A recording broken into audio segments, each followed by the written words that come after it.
Wah, asik banget nih pahami friend. Ngafalin materi sekarang lebih seru dengan fitur flashcard. Materi yang ada di flashcard ini sesuai dengan apa yang sedang kamu pelajari. Terus, kamu akan nebak kira-kira jawaban mana yang cocok sama kartunya. Jadi, kamu bisa belajar sambil bermain di aplikasi Pahamify. Seru banget kan? Yuk, persiapkan dirimu dengan cara yang asyik. Halo semuanya, kalau misalnya merhatiin berita baru-baru ini, Mas Menteri Pendidikan dan Kebudayaan Nadiem Makarim itu katanya pengen menerapkan, memasukkan yang namanya computational thinking ke dalam kurikulum. Nah sebenarnya computational thinking ini apa sih?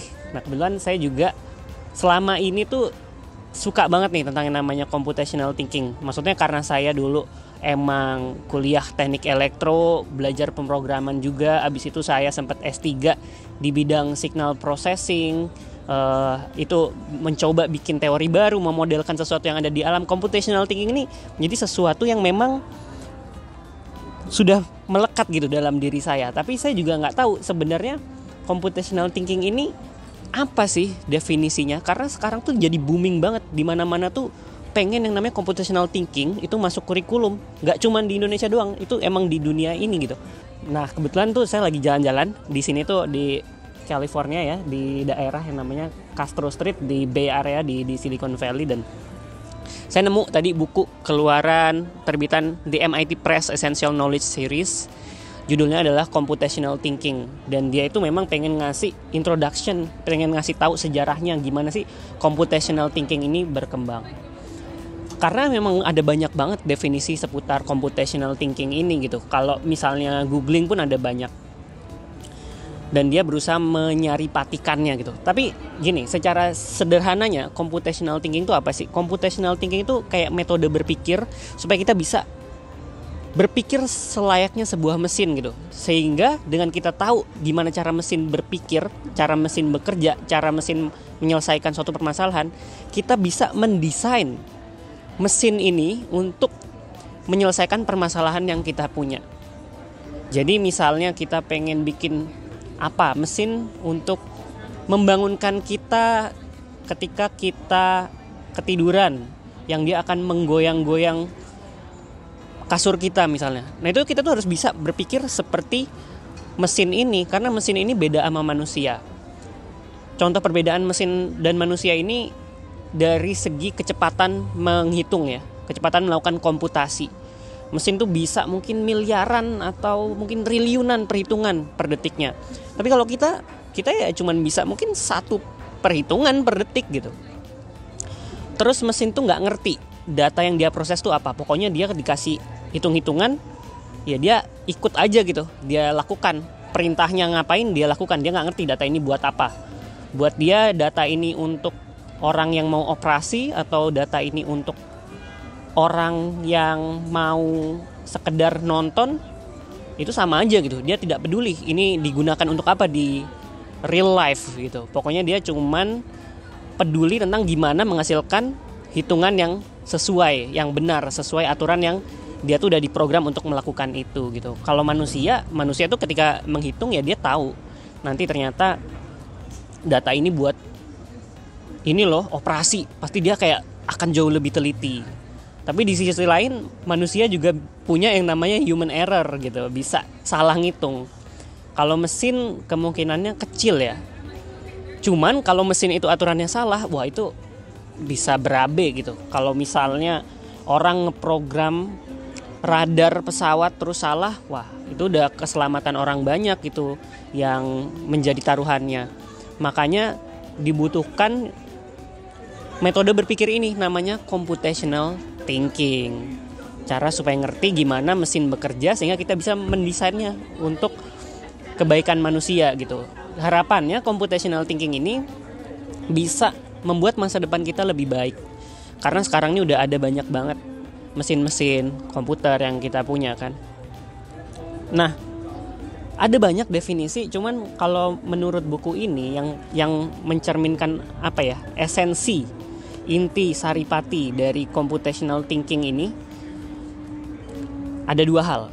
Jadi kalau menurut definisi yang dia punya, computational thinking is the mental skills and practices for. Jadi computational thinking ini adalah keahlian mental dan praktek-praktek atau cara untuk pertama designing computations that gets computers to do jobs for us. Merancang komputasi ini ya simpelnya perhitungan lah, yang bisa membuat komputer melakukan pekerjaan untuk kita. Kedua adalah explaining and interpreting the world as a complex of information processes. Jadi gimana kita menerjemahkan dunia ini dalam bentuk proses-proses informasi yang kompleks gitu.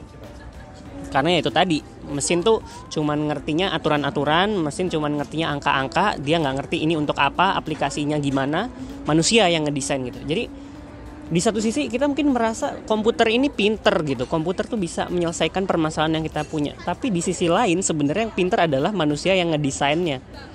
Komputer tuh bisa punya juga yang namanya keterbatasan-keterbatasan dari segi hardware-nya, dari segi kemampuan dia menghitung, itu tergantung teknologi yang ada saat ini. Terus ada hal-hal yang secara logika itu sudah dibuktikan oleh Alan Turing. Alan Turing ini kemarin ada filmnya apa sih? Yang Enigma itu, yang tentang perang ya. Pokoknya si Alan Turing ini udah membuktikan ada beberapa hal yang memang tidak bisa dilakukan komputer. Misalnya komputer ini tidak bisa mendeteksi apakah dia punya error perhitungan yang muter-muter di dalam dirinya sendiri atau enggak gitu. Itu tuh ada hal kayak gitu. Itu agak rumit ya. Cuman intinya ada banyak hal yang tidak bisa dilakukan komputer. Bahkan problem yang sederhana itu ada juga yang tidak bisa diselesaikan komputer karena ya terlalu banyak komputasi atau perhitungan yang harus dilakukan gitu. Oke, jadi kayak ada juga yang membagi stage-nya, tahap-tahapnya computational thinking itu jadi pertama decomposition. Decomposition ini mendekomposisi, membuat jadi menjabarkan untuk suatu problem itu ada apa aja sih elemen-elemennya, proses-prosesnya, kayak gitu. Nah, tahap kedua adalah pattern recognition, ngelihat pola-polanya, pola-pola yang ada di sini itu apa aja, atau pola-pola yang ada dari kasus lain itu apa aja. Terus ketiga adalah abstraction ini abstraksi itu apa sih? Sebenarnya ini kita menghilangkan informasi-informasi yang buat kita nggak penting, dan kita fokus ke yang penting-penting aja. Yang penting-penting aja ini maksudnya apa? Misalnya ketika kita ngobrolin pesawat, kita udah nggak perlu musingin ada berapa mur di situ, ada berapa roda, ada berapa berapa sayap. Tapi ketika kita mendesain sayapnya, wah itu penting banget ada mur berapa. Tapi kalau ketika mendesain sayapnya mungkin kita cukup berpikir, oh ini pesawat butuh punya sayap berapa nih. Nggak perlu sampai mikir setiap sayap nih punya ini berapa sih, karena ada bagiannya masing-masing. Jadi tahu mana yang penting saat itu gitu. Terus yang terakhir, yang keempatnya itu dari proses yang normal ini. Jadi tadi dekomposisi, tahu bagian-bagiannya apa, pattern recognition, melihat polanya seperti apa, mengenali pola yang ada. Terus ketiga abstraksi, tahu mana yang penting, mana yang harus diperhatikan. Dan keempat adalah algorithm design, mendesain algoritma. Algoritma ini apa sih? Algoritma itu secara simpel tuh tahapan-tahapan. Misalnya nih kayak kita mau bikin kopi. Kalau misalnya kopi bubuk tuh harus ngapain sih? Pertama harus dituang dulu kopinya. Terus habis itu ditambahin air panas, ditambahin gula, diaduk. Oh, pertama-tama harus ngambil gelas dulu misalnya. Nah itu ada langkah-langkah step by stepnya untuk mengerjakan sesuatu gitu. Sehingga nanti dia jadi kopi itu langkah-langkahnya detail. Kalau kita nggak ngerti cara bikin kopi, pertama-tama kita minta tutorial atau minta diajarin, pasti diajarinnya langkah per langkah kan. Nah itu namanya algoritma. Nah komputer tuh juga gitu. Nggak bisa kita bilang tiba-tiba, hey komputer bikin kopi. Dia apa yang harus dikerjain untuk bikin kopi? Robotnya harus ngapain dulu? Langkah pertama ngapain dulu? Sama aja kayak manusia, kayak gitu sih.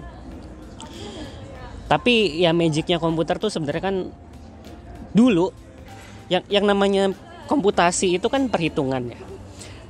Ada kalanya yang melakukan segala jenis komputasi ini tuh manusia. Jadi zaman-zaman perang dunia dulu tuh banyak orang yang bekerja sebagai human computer. Jadi kayak mereka adalah manusia yang ngitung aja kerjaannya. Tapi apa yang dihitung, langkah-langkahnya seperti apa itu ilmuwan atau tentara yang melakukan. Tapi hitungannya seperti apa tuh mereka yang ngitung. Ya, cuman ya kalau sekarang mostly perhitungan-perhitungan ini dilakukan komputer lah, karena komputer udah jauh lebih cepat. tinggal otaknya nih gimana. Jadi ini adalah sesuatu keajaiban di era revolusi informasi, ketika elektron-elektron ini bisa membantu manusia untuk melakukan perhitungan dan menyelesaikan permasalahan. Nah, computational thinking sendiri tuh sejarahnya panjang. Sebenarnya manusia tuh berpikir dengan menggunakan metode computational thinking ini, prinsip-prinsip computational thinking ini mungkin udah dari zaman dulu, zaman orang bikin piramid di Mesir, atau zaman orang bikin tembok besar Cina mungkin. Pokoknya begitu udah ada mesin-mesin, udah ada otomata, udah ada kayak robot-robot, itu artinya manusia udah bisa berpikir selayaknya mesin gitu.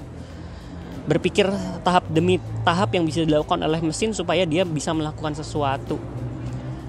Kayak gitu sih. Dan ada ininya juga ya, maksudnya awal-awal yang namanya computer science komputer, ilmu tentang komputer tuh awal-awal agak orang bingung, ini tuh apaan sih? Antara teknik elektro, antara matematika terapan, dan abis itu ini berkembang sendiri, jadi gede gitu setelah melalui politik ya. Wow. Hingga akhirnya terjadi revolusi komputer kayak sekarang. Orang tuh pengen anak-anak tuh bisa berpikir dengan computational thinking ini gitu, biar nanti makin banyak orang bisa nge-solve problem-problem dan makin banyak penerapannya juga di ilmu-ilmu pengetahuan. Makanya ini jadi penting, dan mungkin kita harus juga mendukung gitu keinginan atau aspirasi atau cita-cita dari Mas Nadiem Makarim untuk memasukkan computational thinking ini. Nah, menurut kamu gimana? Apa pendapat kamu tentang computational thinking setelah dengar ini tadi? Cukup jelas atau masih pusing? Share di komen ya. Dan ya sebenarnya di Pahamify juga kita pengen sih bisa nerapin ini. Jadi jangan lupa download Pahamify biar Hutata tetap eksis. Terima kasih sudah menonton video kali ini. Sampai jumpa di video selanjutnya dan salaman.